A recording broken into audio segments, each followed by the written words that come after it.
Welcome to our broadcast this day.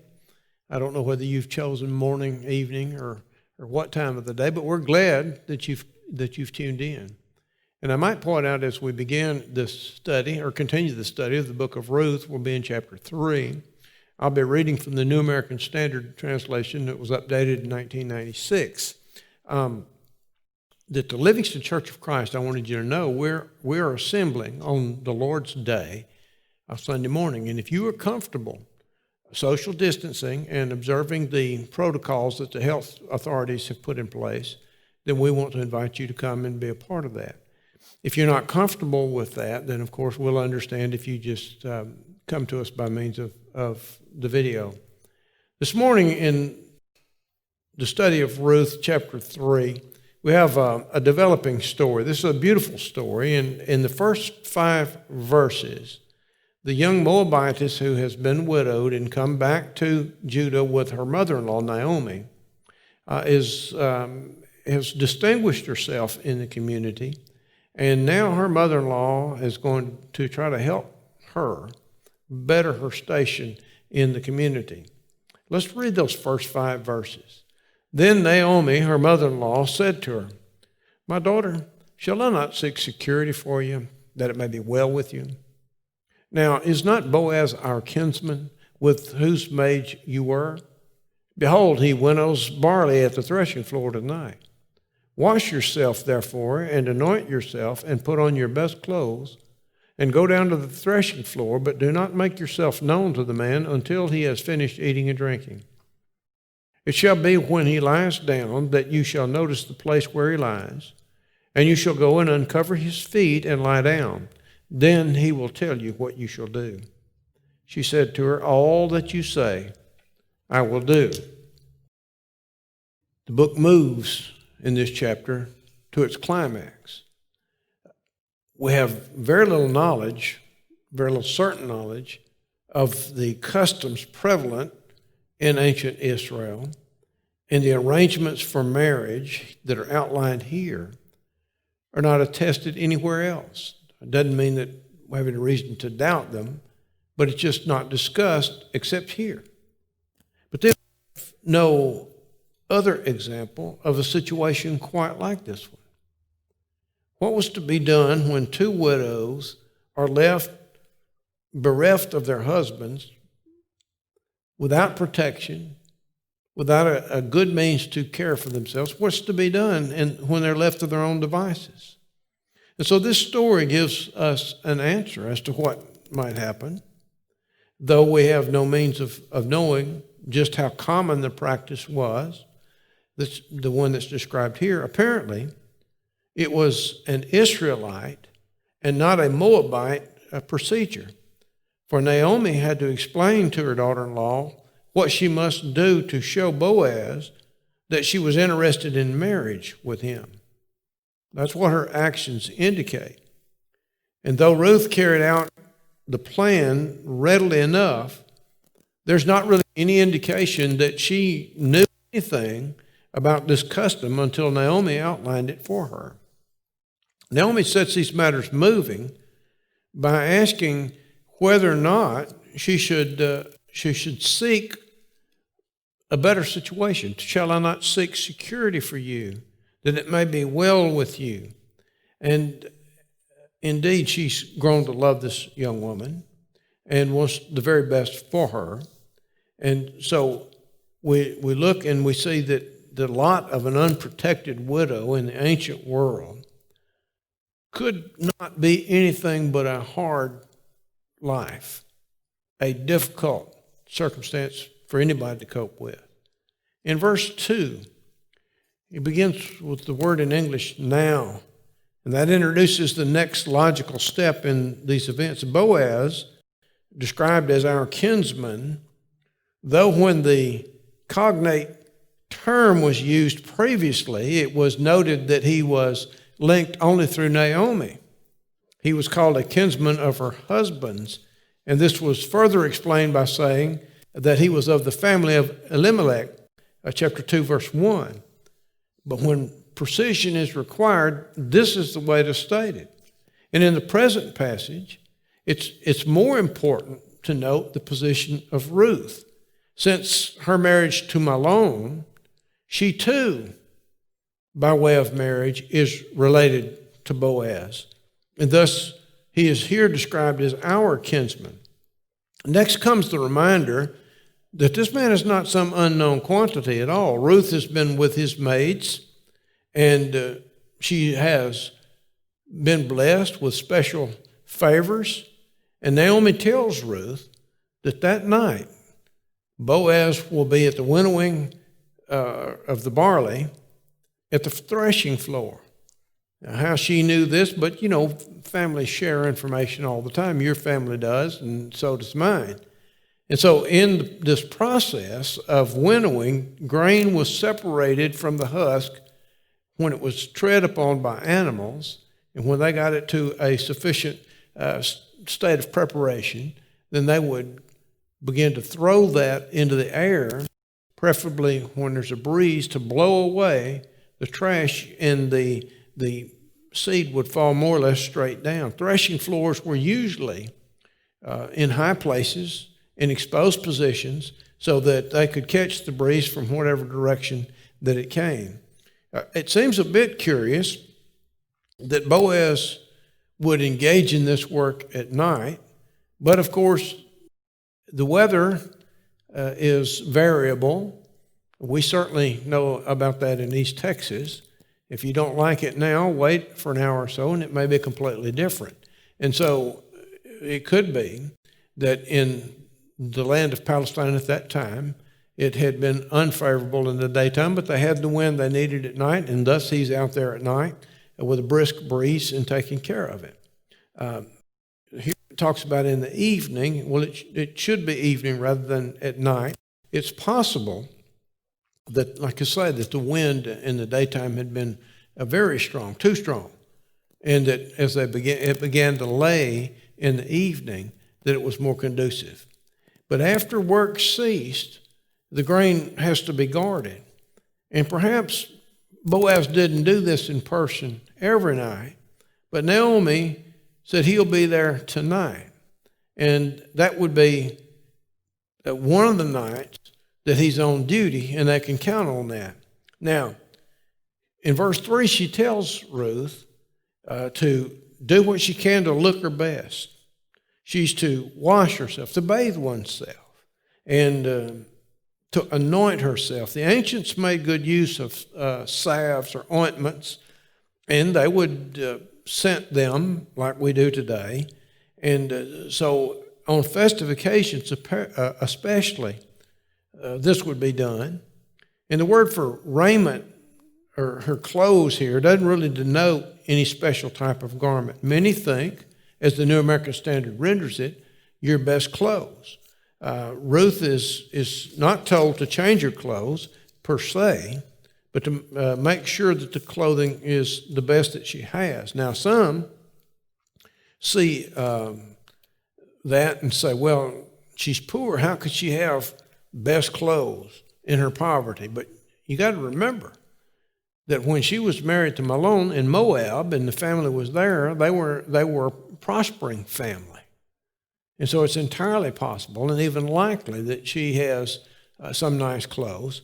At any rate, Naomi tells her to do the very best that she can in that circumstance. And she may also have been asked to wrap herself in what is called a large mantle. It was a garment that would completely cover you. Might have had in mind that she would not be recognized as she got into position to do what her mother-in-law is telling her to do. I don't know if that's correct or not, but I know that the large mantle would work for what she was going to do that night. Having prepared herself in this way, she was to go down to the threshing floor, but not make herself known to Boaz. Let him eat and drink, let him finish before she does anything. Go down, some find is curious because typically threshing floors were elevated, until you consider the fact that Bethlehem is on a ridge, and then if you go anywhere from that village in the immediate area, you're going to be going down in elevation. And so that would explain that. The explanation is probably that, the location of Bethlehem itself. In verse 4, the text comes to a critical part of the instructions. When Boaz lies down to go to sleep, Ruth is instructed to take note of where that is. And sometime later, she's to come and uncover his feet, as they describe it, and lie down. The Syriac has lie down at his feet. The point of this, perhaps, is to awaken the man ultimately when his feet get cold. And then he will recognize this young woman being there. And the position that she assumes at his feet is a lowly position and represents her as a petitioner. It's also possible that feet here is a euphemism for the waist down. And some adopt that meaning. Whatever it is, it represents the completion of Ruth's assigned task, except for the invitation that she's going to give Boaz to throw his skirt, his garment, over her in verse 9. The rest is up to Boaz at that point. And the context makes it clear that this describes a way whereby Ruth can signify to this man an acceptable social expression that she desires to marry him. Ordinary methods of approach were no doubt difficult, and this provides a suitable medium for her to make her wants and wishes known.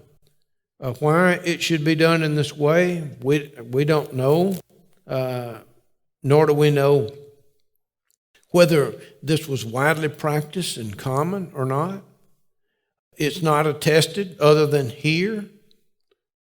One scholar thinks that the action in itself was symbolic, suggesting that the mantle should cover Ruth as well, and thus preparing the way for her words in chapter 3 and verse 9.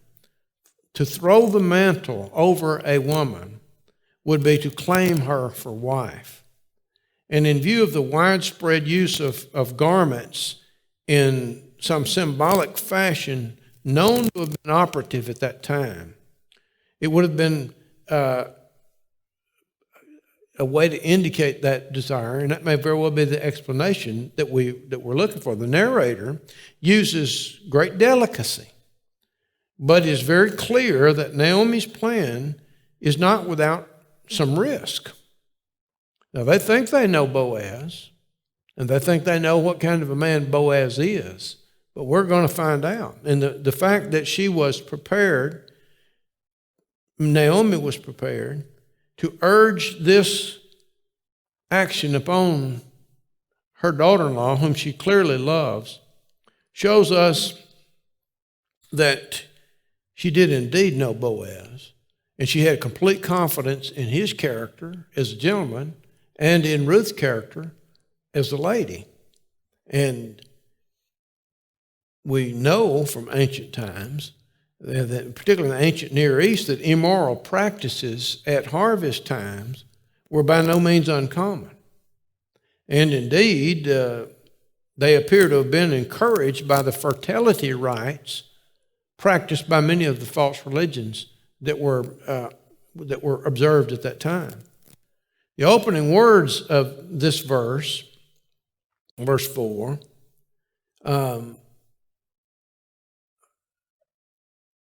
and it shall be, the Revised Version has, are rather unusual in terms of the occurrence, how often it occurs. It sometimes strictly means, and let it be, and it is probably a way of continuing the imperative when Naomi changes from Ruth to Boaz part in this affair. Verse 5, Ruth's reply is simple, but it's comprehensive.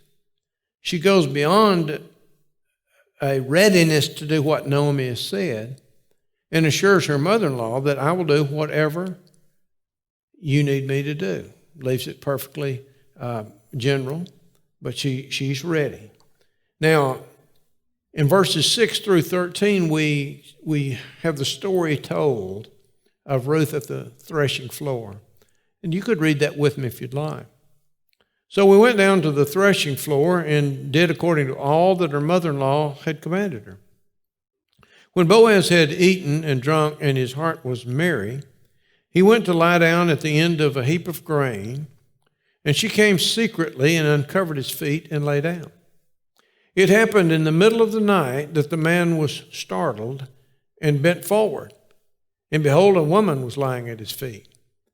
And he said, "Who are you?" And she answered, "I am Ruth, your maid. So spread your covering over your maid, for you are a close relative." Then he said, "May you be blessed of the Lord, my daughter. You have shown your last kindness to be better than the first by not going after young men, whether poor or rich. Now, my daughter, do not fear. I will do for you whatever you ask, for all my people in this city know that you are a woman of excellence. Now it is true I am a close relative. However, there's a relative closer than I. Remain this night, and when morning comes, if he will redeem you, good. Let him redeem you.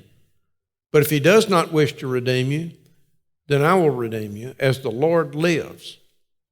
Lie down until the morning." So this next section tells us how Ruth carries out the plan and how Boaz received her overtures. Nobody knows at this point how he's going to react. And he is shown to be an absolute gentleman, quietly taking care of the situation like a gentleman should. And he shows that he's neither an old fool or a village lout. He may be country, we would say countrified, but he's got dignity. And he has some self-restraint and discipline. Verse 6 tells us that Ruth went down to the threshing floor and she did exactly as she was instructed. That is to say, she carried out the first part of the plan, taking up her position unobserved and waiting for Boaz to retire for the evening. And the fulfillment of the rest of her instructions had, of course, to come later.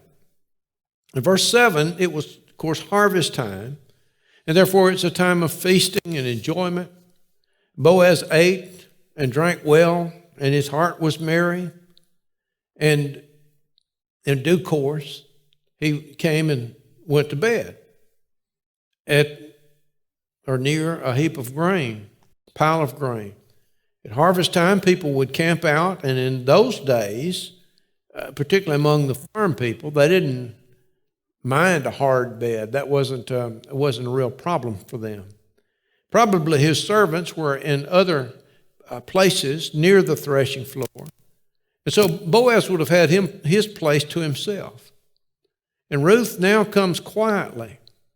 And the word rendered softly in some translations doesn't mean secretly, but it just means quietly, so as not to be heard. It's the same language that was used of David when he crept in where the king was and cut a part of his robe, part of Saul's robe in 1 Samuel 24 and verse 4. The narrative does not say that she waited for a time, but she clearly did, for Boaz is asleep at the time she arrives. Otherwise, the conversation of verses 9 and following would have taken place right here. Then she did as Naomi told her to. She uncovered Boaz's feet and lay down. In verse 8, the impression left is that Boaz had slept for some time before he discovers Ruth's presence. At midnight, something disturbed him. The Revised Standard renders, at midnight, the man was startled. Depending on your life experiences, you may sometimes be awakened with a start. I understand that. I have done that before. Whatever it was that woke him, it put him on high alert and, in fact, scared him. The original meaning of the word is tremble. Some have suggested, well, he was trembling because he was cold, but while it can't be ruled out, it seems better to think of a momentary fright. And he's awoken suddenly, ready to respond, trying to gain a knowledge of what has happened. Then he turned himself, or the New American Standard says that he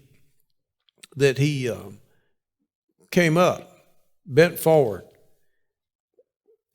He could, whether he turned himself to the right, to the left, or sat up, you can't prove. But what's important to know is in the motion that he engaged in, it disclosed to him that there was a young woman lying at his feet.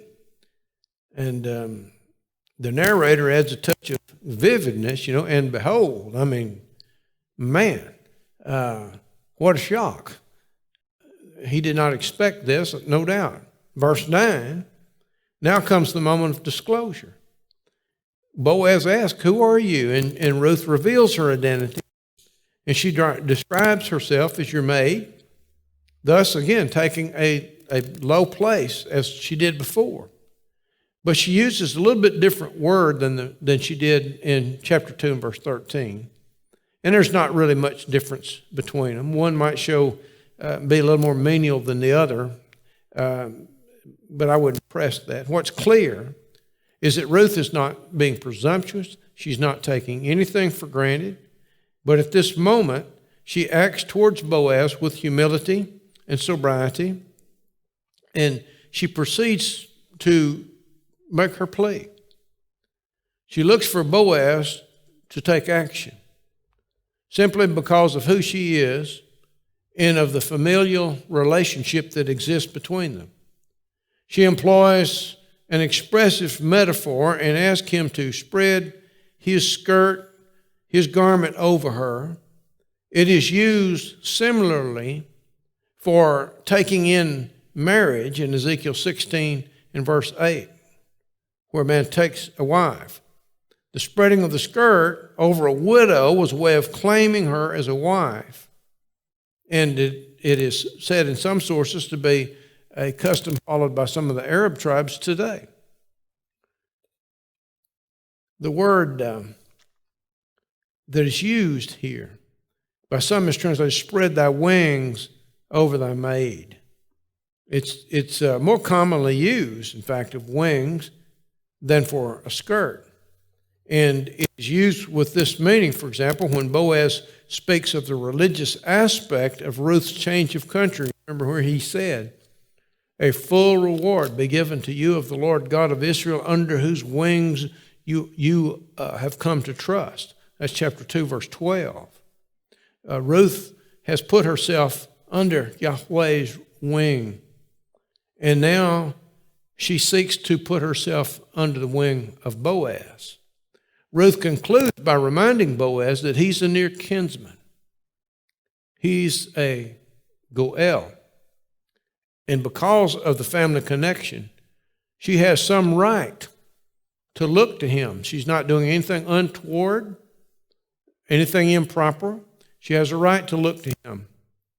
Ruth is not left long in doubt in verse 10. Boaz's response is to call down a blessing upon her. He thinks Ruth has shown more kindness now than she did at the first. And the kindness at the beginning will be that which Ruth showed to Naomi, in not forsaking her, and in gleaning in order to provide for her needs. And now to this, she's added a further evidence of her regard for family responsibilities and family relationships. She's not followed the natural inclination. A young widow naturally would seek out a young man. But she has shown a responsible attitude to the family, looking to her Goel, her near kinsman, as a potential marriage partner. And the word kindness that's used in chapter 1 and verse 8 is a word pregnant with much meaning. It includes the thought of faithfulness as well as that of compassion, benevolence. Ruth is steadfast as well as kindly in this action. Boaz sees her faithfulness in the fact that when she thought of marriage, she didn't go after the young men. The word is really choice men, whether poor or rich. She preferred to keep to family connections and thus showed her respect for what is considered right and proper form. She didn't simply let her own personal inclinations rule her. One translator, the Berkeley translation, renders this way: "This, your latter kindness, is lovelier than any previous one." There's an article with young men, and it's not young men in the general sense it's meant. It is the young men, a definite group of young men, no doubt in the village of Bethlehem. We shouldn't overlook the implied compliment to Ruth. Boaz was clearly certain that had Ruth wished, she might have married a rich young man in the village. There'd be no point in praising her for her faithfulness to family obligations otherwise. So he's not unaware of that. Boaz tells Ruth to not be afraid, for he's going to do for her all that she said. And he gives as his reason that this young lady has an excellent reputation. A great deal more than what is recorded has clearly taken place during the months that these two widows have been in the village of Bethlehem. The writer has a definite purpose in view, and he leaves out what is not relevant to his story, but quite clearly, Ruth has become well known throughout the entire village. And the word is translated city. Here is literally the word gate. In Palestinian towns, the usual place of assembly was the gate. And all the gate thus means all the people who assemble in the city. It is a matter of common knowledge.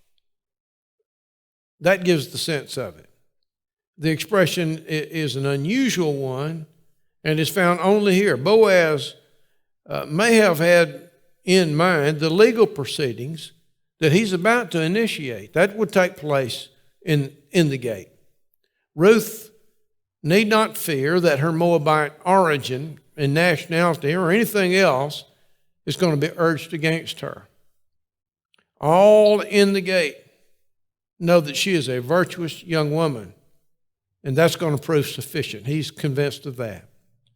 It is also possible that the gate stands for those who take part in these judicial proceedings, and thus means all the important or the influential people, all the responsible elders. But a reference to the whole population of the city seems more probable. He said everybody knows who you are. They know the kind of person that you are. They know the character that you have and the dignity that you manifest. The expression which is rendered virtuous is a description of Ruth at the end of the verse. It's difficult to translate. It denotes the ability or efficiency or attainment in any one of a number of directions. The word certainly includes virtuous in this context, but it includes more than that. It is used here, or it is used rather, of the ideal woman by Solomon in Proverbs 31, verse 10, and of her crown, being a crown to her husband in Proverbs 12 and verse 4. And so competence and all of those things, but more than that. Excellence, real moral excellence. Verse 12, and now is logical rather than temporal. He's not contrasting this time with another time, but he's moving on to another aspect of this situation. He affirms that with some emphasis that he is certainly a kinsman. He acknowledges that. And he says, truly, unless I am a kinsman, and you're to supply to that, may something unpleasant happen to me. It's an idiomatic form of speech that he uses here in verse 12 to give emphasis, just as an oath sometimes does. In fact, the New American Standard renders it, now it is true, I am a close relative. And so it's a powerful thing. And Boaz is affirming in strong terms that he is indeed a goel, a kinsman, who could act on Ruth's behalf. But he goes on to point out that there is one who is nearer of kin than he is. And in a town as small as Bethlehem, it seems unlikely that this would not be known to Naomi. But it is also very likely that Naomi knows both men. She's kin to both of them. She knows their character. She knows how they're apt to respond. She knows how they view and interact relative to family responsibilities. Naomi probably calculated that Boaz was the more likely to take action than the other gentleman. And so she arranges for Ruth to meet Boaz rather than this unnamed closer relation. It's implied, but not actually said, that in case of a childless widow, the next of kin had the right to marry the woman and raise up seed to the deceased. In Deuteronomy chapter 25, verses 5 through 10, it is envisioned that the brother of the deceased is to marry the widow, and no mention there is made of anyone else. If the brother refuses, then the passage makes provision actually for the widow to humiliate him publicly. But it's not said of anyone else that they should take his place. However, this appears that common sense should be recognized. You know, there's a thing called sanctified common sense, a friend of mine used to say. And the present passage shows that it wasn't open to just anyone, not even just anyone in the family. There was a due order. They knew what it was. And so the next of kin had the privilege and the responsibility. And only if he declined was it possible and necessary for another kinsman to take his place.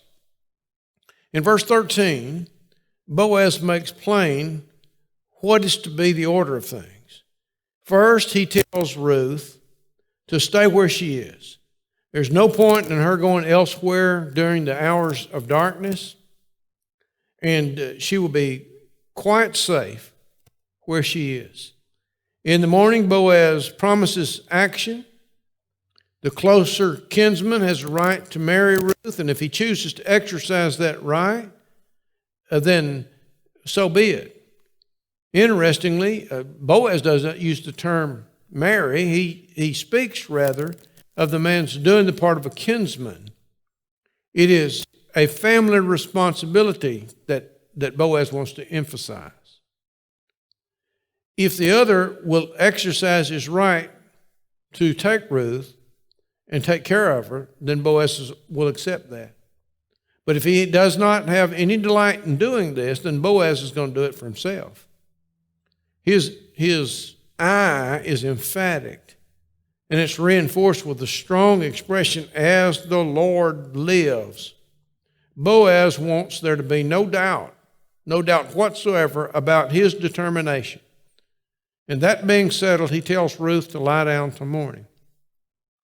In verse 14 through 18, the chapter recounts the return of Ruth to her home. So she lay at his feet until morning and rose before one could recognize another. And he said, "Let it not be known that the woman came to the threshing floor." Again he said, "Give me the cloak that is on you and hold it." And so she held it, and he measured 6 measures of barley and laid it on her. Then she went into the city. When she came near to her mother-in-law, she said, "How did it go, my daughter?" And she told her all that the man had done for her. She said, "These 6 measures of barley he gave to me, for he said, 'Do not go to your mother-in-law empty-handed.'" Then she said, "Wait, my daughter, until you know how the matter turns out, for the man will not rest until he has settled it today." Ruth resumes her place at Boaz's feet, and she sleeps till morning. But she's up before daylight, before one can recognize another, the text says. And what she had done must have conformed to custom in some way. Boaz certainly needed no explanation. He realized from what took place, the action alone, that what Ruth meant and what he should do. Yet there were obvious reasons why you wouldn't want to publish that abroad, that Ruth had slept there that night at his feet. People then were not different than people are now. And so this needs to be handled very discreetly, though nothing untoward whatsoever took place. There's an interesting provision in the Mishnah that if a man was suspected of being intimate with a Gentile woman, that he could not perform the levirate marriage. That's in Yeb 2, verse 8. That's written many, many generations after this period of time, but it is interesting. Certainly, there had to be discretion and caution. And so he arranged for Ruth to return to Naomi very early, in fact, before there was enough daylight for people to recognize each other. And Boaz also said that Ruth's presence shouldn't be made known. In verse 15, Boaz had a sense of the fitness of things, and apparently he did not regard it proper that his prospective bride should return from her night's adventure, if you will, empty-handed. And so when she was asked to get her cloak and hold it out before him, she did so, and he measured out 6 measures of barley. Unfortunately for the curious, the text does not say which measure of barley, so that we might know exactly what was being talked about. It was a lot. It seems that if it were 6 ephah, it would be impossibly a large amount, over 100 pounds. If it were a seah, a third of an ephah, you'd have about 88 pounds. And a strong country girl could carry that. On the whole, it seems that 6 seahs are what is meant. And since Boaz had to put it on Ruth and help her balance it, it's obvious that it was a large load. And the generosity of this gift, we may estimate from the fact that on a full day of gleaning, Ruth had managed 1 ephah. Such a large amount would not be easy to manage, and as I've indicated, Boaz put that up on Ruth and assisted her getting that properly balanced to be carried probably on her head. There is some doubt about the article of clothing that scholars like to argue about things that there's no explanation for. Whatever it was substantial because it carried a substantial load. It was no flimsy article. Verse 16, Ruth returned to her mother-in-law. And Naomi's question, how did it go, my daughter? Of course, she's anxious, and she loves Ruth, and she wants to know, as like anybody would. Ruth's answer is not reported in detail, but special mention is made of these 6 measures of barley. These 6 are pointed out with Boaz's injunction mentioned here, but not in verse 15. Go not empty unto your mother-in-law. And it may be no coincidence that the same word empty is used here as was used in chapter 1 in verse 21, where Naomi spoke of being brought home empty. Well, Boaz has made sure that her empty days are over. Empty no more. In verse 18, Naomi's intimate knowledge of the character of Boaz is revealed in her answer.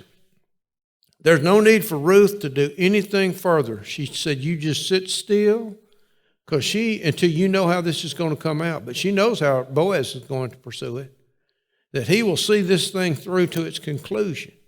And she affirms that he will never rest until he has taken care of this matter and finished the whole affair.